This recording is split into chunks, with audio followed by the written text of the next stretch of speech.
ladies and gentlemen, good morning. Day 2 of the International Strategic Communications Summit will be beginning shortly. Could we kindly ask you to make your way into the auditorium? Değerli katılımcılar, Uluslararası Stratejik İletişim Zirvesi'nin ikinci günü az sonra başlayacaktır. Salondaki yerlerinizi almanızı rica ediyoruz. Teşekkür ederiz.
Into the auditorium. Değerli katılımcılar, Uluslararası Stratejik İletişim Zirvesi'nin ikinci günü az sonra başlayacaktır. Lütfen salondaki yerlerinizi almanızı rica ediyoruz. Teşekkür ederiz.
conflicts, pandemics, terrorism, natural disasters and wars, for a world in need of urgent action.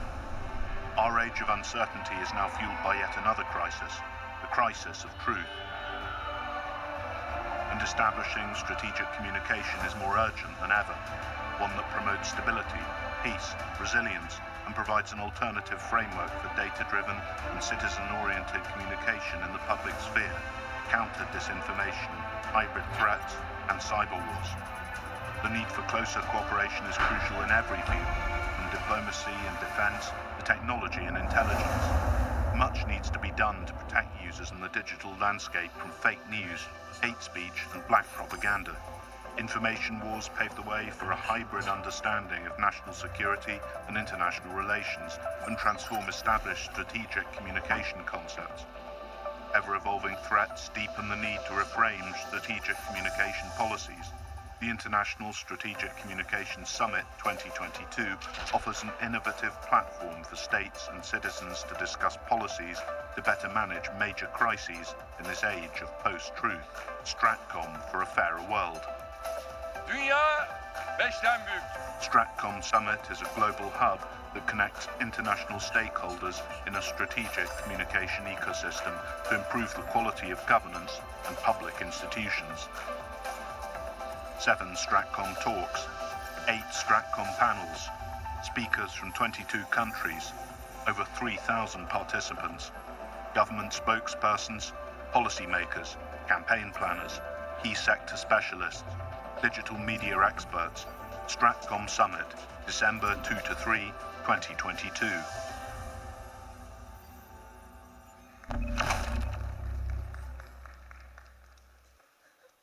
Değerli hanımefendiler, değerli beyefendiler, hepinize günaydın, tekrardan hoş geldiniz.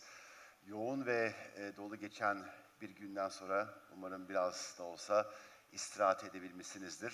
Fazla zaman kaybetmeden Uluslararası Stratejik İletişim Zirvesi'nin ikinci gününe hemen bir başlangıç yapalım diyorum ve sözü arkadaşım Andrea'ya bırakıyorum. Andrea? Good morning, everybody, and welcome back to the second and final day of the 2022 Stratcom Summit. It's really a pleasure to have you all. And I have the pleasure of introducing our first speaker today. We're going to start off with a bang.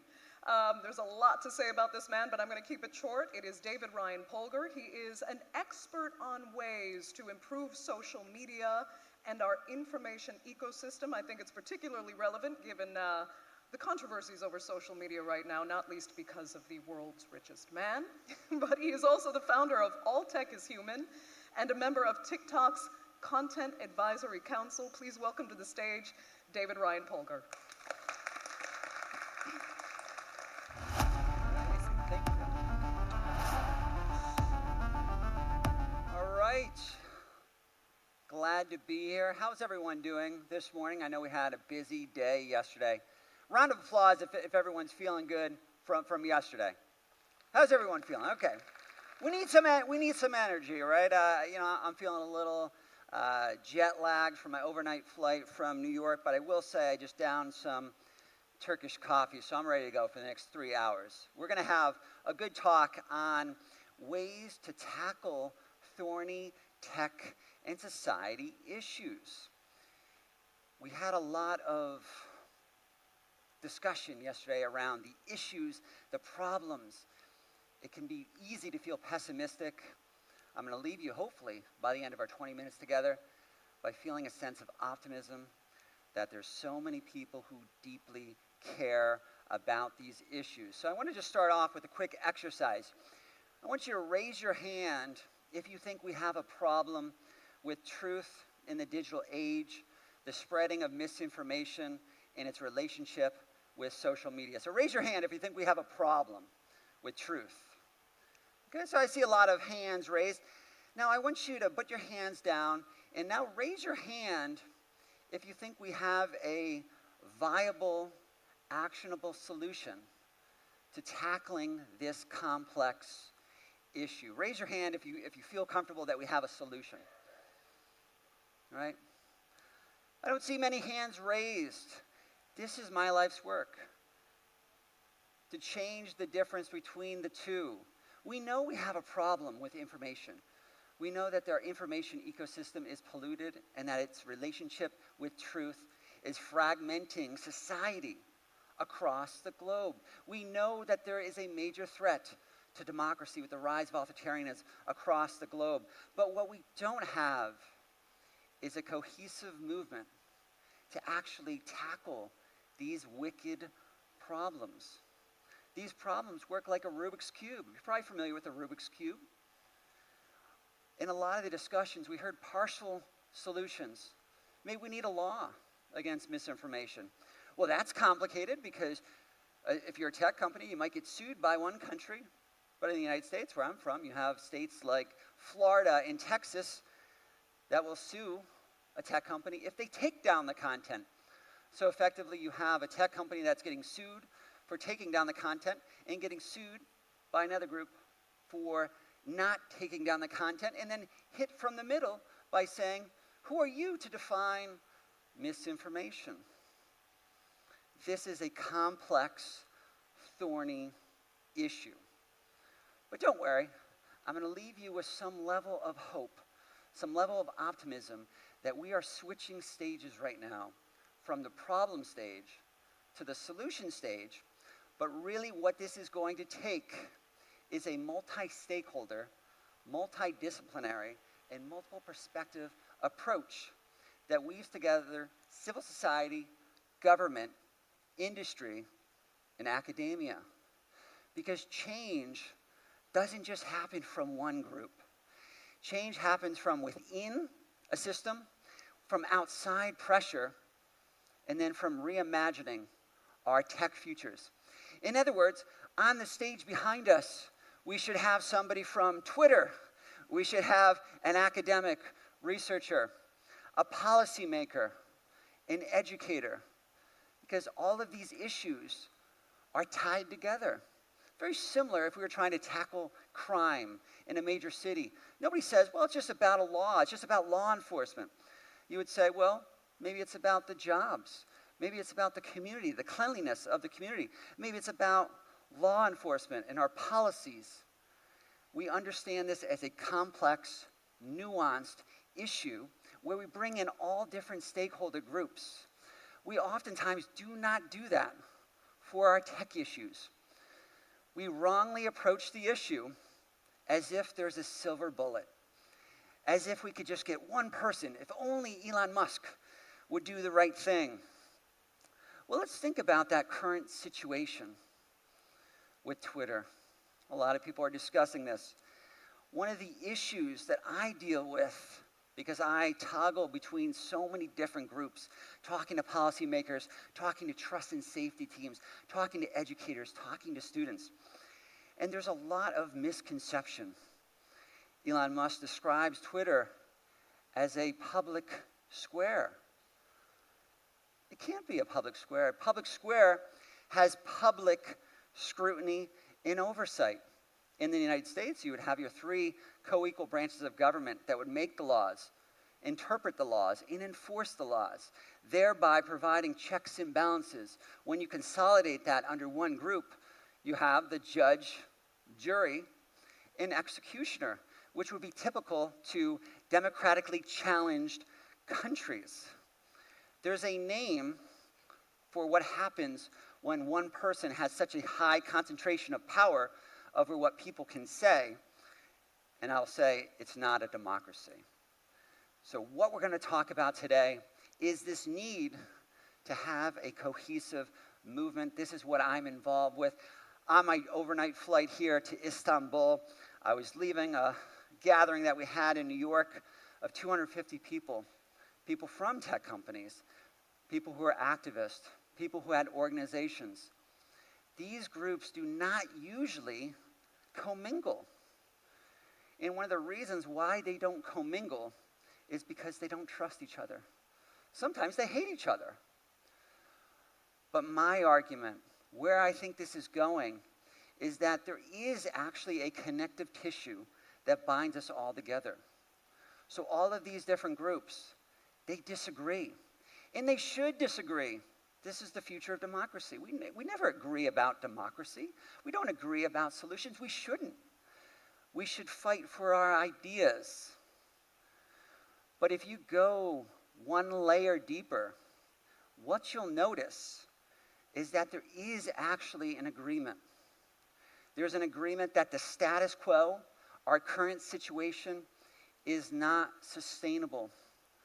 Most people, whether they're a researcher, a student, somebody who's working inside a tech company, somebody who's working outside the tech company, adding maybe advocacy on changes, they all want the same thing. They all want a thriving democracy. They want to ensure that our human condition is a world in a future that we want to live in. In other words, the future of tech is intertwined with the future of democracy and the future of the human condition. That is a big deal. What we are struggling with is the shift of power. Oftentimes, when we think about this issue, I will say there's a little bit of a misunderstanding or misnomer. We often talk about these issues as if a tech company wants this power. No. A tech company wants to make money and show you advertisements. Do you think they want to deal with political debates that are no-win situations that cost a lot of money, that lead to a lot of headaches, that lead to a lot of lawsuits? Of course not.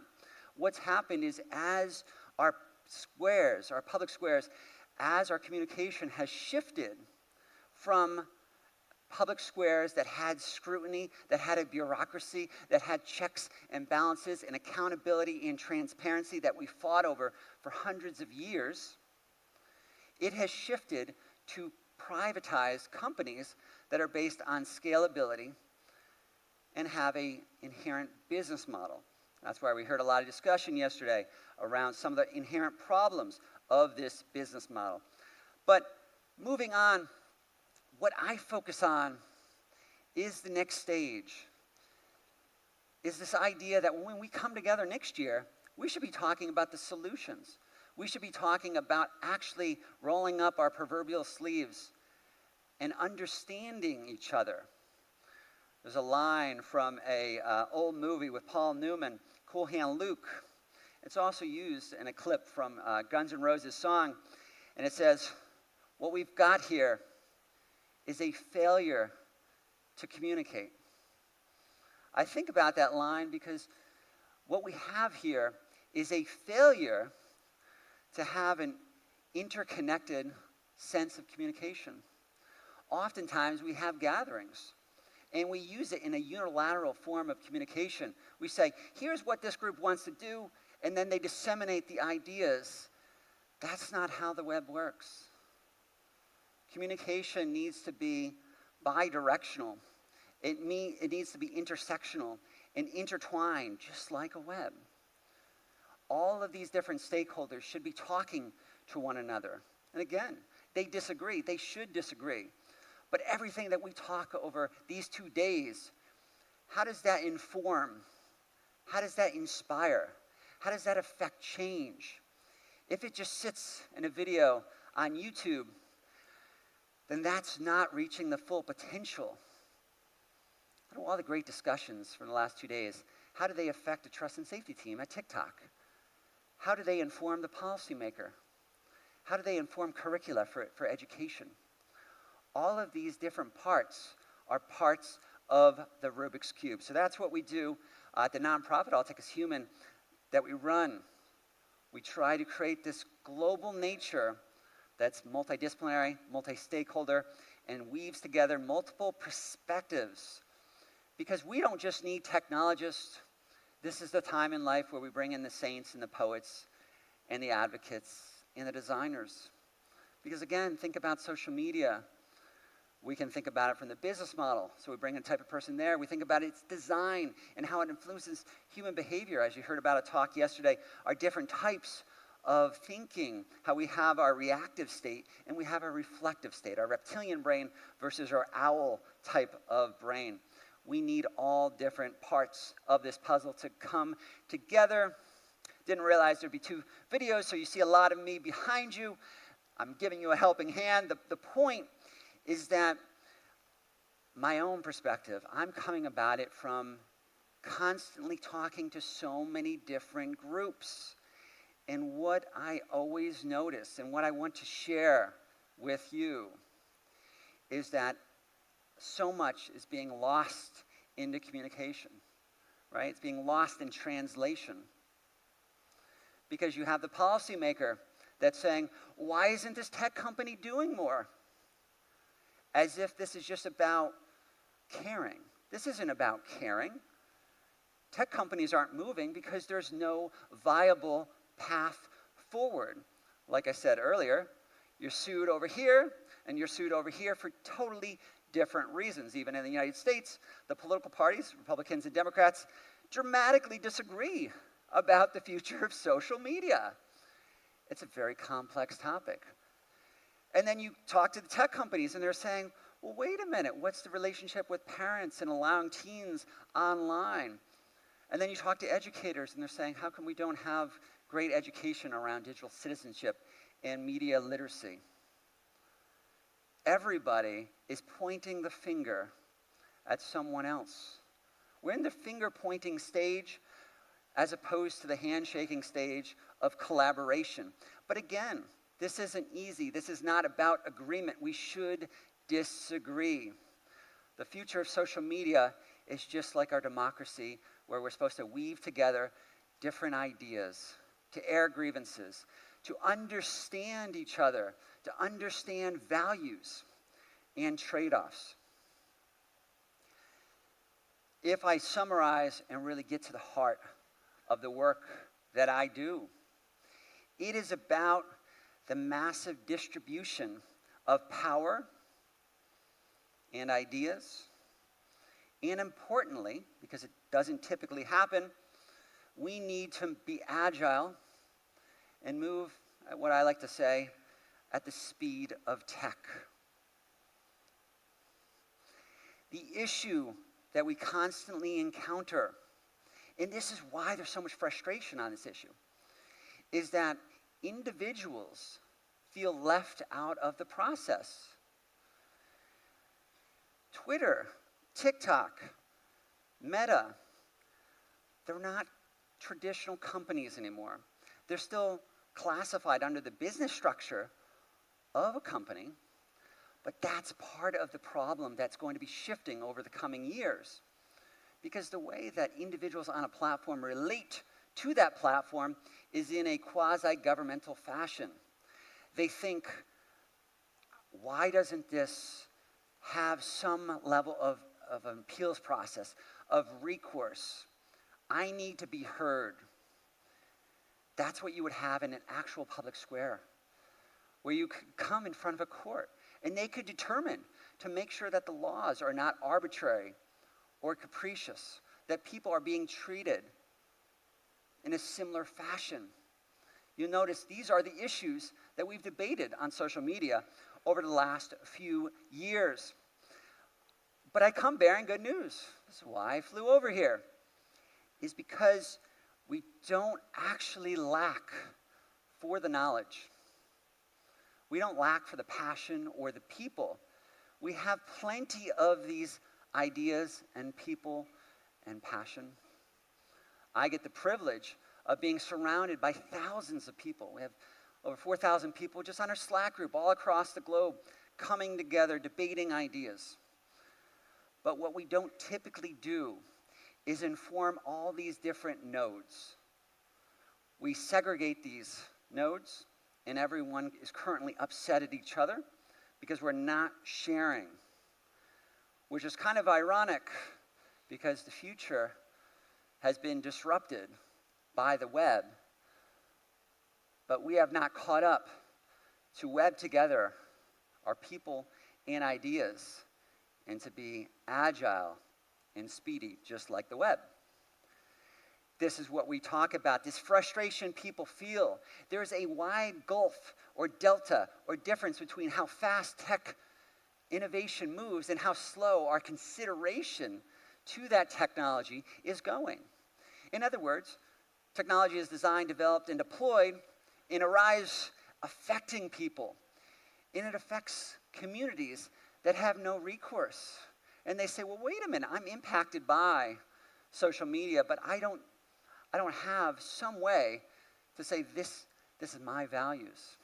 I like to say no application without representation, not about us without us. If you are impacted by technology, if you are impacted by social media, you should have some level of recourse, some ability to affect its change. I want to quickly go through some of these next few slides, but the point is, in communication, we need to listen to each other. We need to understand the trade-offs. As we've seen in a lot of social media issues, it deals with the difference between security and privacy, different interpretations, different cultural norms, historical backgrounds that influence us throughout the globe. We have companies that are global by nature, but laws that are based on borders. So if you're a tech company, what do? It's a problem. We have a lot of gatherings, that's why you have the picture. We don't typically have this intertwined system. That's why the work that I do is arguing for this agile approach. I'll just quickly go over why it's different. We traditionally have top-down models that are based on a power structure that's based on a dissemination of information by having these very elite organizations. That doesn't work anymore. It doesn't work because the power structure, the levers of power, are not connected with a diverse range of ideas, and those people who are being influenced by social media do not feel involved in the process. Again, not about us, without us, no application, without representation. They're left out. There's zero buy-in. This is not something that's going to work. In addition, on the flip side, the antithesis, you have grassroots models. They have the ideas, the diverse range of ideas, but they're not typically connected to the traditional power structure of journalists, of major tech companies, of policymakers. So there's a disconnect. In addition, grassroots models tend to be adversarial in their very nature. Whereas a lot of where this future is going, the work that I do, is based on creating an agnostic, neutral hub that binds together people across these different stakeholder groups, disciplines, and perspectives in the shared mission of co-creating a tech future that's aligned with the public interest. And that's what we're talking about right here. If we connect each other, we can realize that our differences are on the surface, but beneath the surface, most everyone outside of a few sinister characters in the world care about the future of democracy, want it to be aligned, and that's what we want to be focused on. Generally, what we need to do, go back to the Rubik's Cube. The work that I'm focused on, I bring this as an example, is understanding the ecosystem from different perspectives, from the multi-stakeholder convening, from the multidisciplinary education, from the talent pipelines, of getting people from all different backgrounds involved in the system from the inside, from the outside, from reimagining. And that's what we want to focus on. We also do this in a speedy, agile approach. Just in the last less than a year, we released 4 reports. And the difference is you connect people from the World Economic Forum, Aspen Institute, with somebody who is maybe a different part of the globe, who hasn't had that involvement, somebody who is newer to the issue, somebody from a different perspective, a different background, a different lived experience. That is valuable, this intermingling of ideas and values and communication. What we need is not just a tech shift. The reason why I call the nonprofit All Tech is Human is because it's not about technology. It's about us. It's about everyone here today, everyone watching later on. It's about humans. It's about the laws that we create or don't create, the guardrails that we debate or we don't debate, the values and the understanding that we do or do not do. In other words, it's about human agency and coming together in some pursuit of understanding and of co-creation. Just lastly, since I am all about bidirectional communication. I'm going to leave you with the final thought. Feel free to get in touch. The point is, solutions are not going to come from individuals. They're not going to come from one organization. They're going to come from a shared understanding in order to have the tech future that we want, in order to have a thriving democracy. Our challenge today is a challenge of communication, to weave together our different ideas, our different perspectives, our different values, to come together and co-create that tech future that we want and the tech future that works for all of us. Thank you.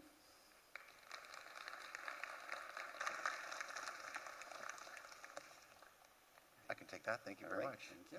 Thank you. Thank you, David. You saw the last slide of David's presentation. David's going to be here throughout the day, so if you have any questions for him, some super interesting stuff that he talked about, feel free to get in touch with him, walk up to him at the foyer during one of our breaks.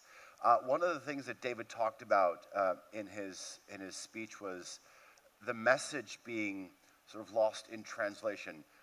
Let's say you have the message. How do you effectively communicate this? Our next panel will be dealing with exactly that, effective government communication. It will be moderated by Büşra Karaduman Aktuna. She's the head of the publications department at the Directorate of Communication. So may I please ask her to come on stage to moderate this next session. Her panelists are Tahsin Ertuğruloğlu.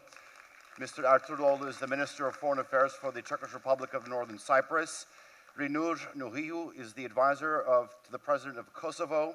And we also have Mr. Murat Karagöz. Ambassador Karagöz is the General Director of Information for the Turkish Minister of Foreign Affairs.